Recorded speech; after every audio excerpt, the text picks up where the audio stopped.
Geographic places. The capital. The capital was a cultural and religious center of early ancient Rome. It held three of the city's most important temples, and below it was the Roman Forum, a center of social and commercial interaction.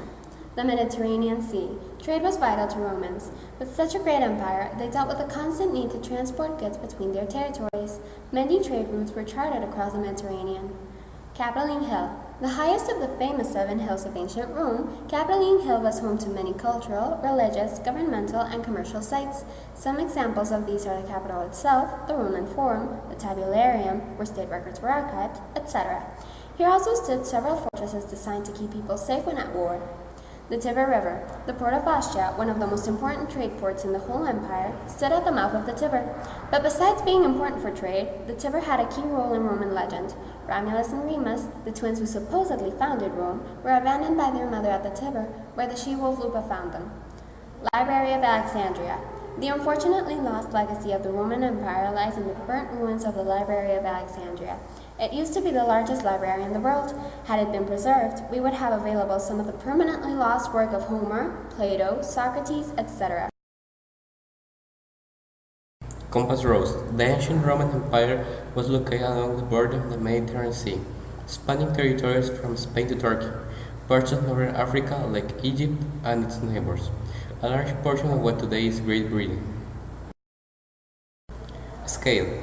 For scale, we calculate the real-life distance in kilometers from a specific place on a map to another, and compare it to the same distance in centimeters on our map to a global scale. We gave the scale a Roman touch by using Roman numerals on it. Icons and technologies. Aqueducts. Romans has an impressive aqueduct system spanning their empire, with 11 separate aqueducts alone supplying the city of Rome. The aqueducts supply public baths, latrines, fountains, and private households. Their sewage system keeps towns clear and cut away disease. Colosseum. Events and games were held here, famously stirred by gladiators. It was completed in the year 80 AD, and the last recorded games were in the 6th century. After that, the Colosseum fell into neglect and was only occasionally used to provide building material. Inkwell. Romans are very recognized for the language, Latin. They translated language into writing, and the Romans created very own ink for this important text. This ink was called Atramentum Liberum, and supposedly it was made from tooth with bone resin. SPQR emblem. Romans used this emblem to show that something was part of belonged to Rome. People wore the emblem, many buildings bore it. Its official purpose isn't clear, but the meaning is not. The letters are an acronym, meaning the Senatus Populus Quo Romanus, in the Senate, and the people of Rome. People. Roman woman. With the image of the woman, we want to represent the various roles of the woman in ancient Roman society. When Rome was a kingdom, women had very few rights and dedicated themselves exclusively to being housewives. They gained a few rights when Rome became a republic, like being able to suggest things to their husband. By the time Rome was an empire, women were able to hold businesses and control money, among others. Gladiator.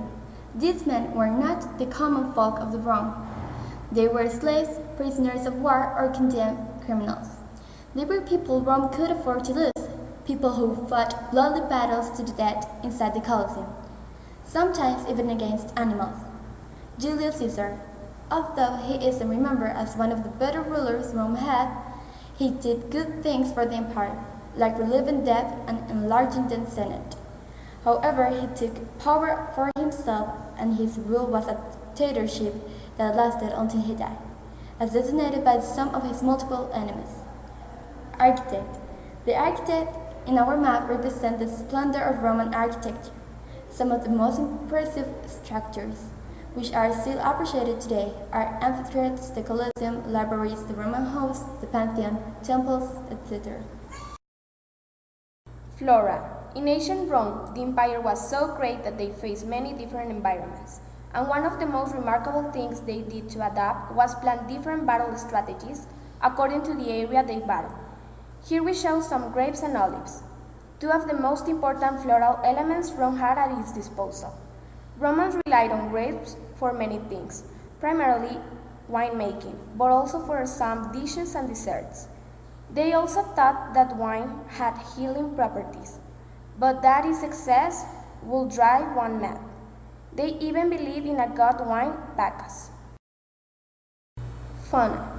Same as its environment, the Roman Empire's diversity in species was great. In this case, we're showing two examples. The wolf, revered in Rome because of the she-wolves in the myth of Romulus and Remus, and the fauns, mythological half-man and half-goat creatures devoted to the nature and wildlife. They assisted to the Roman god Faunus.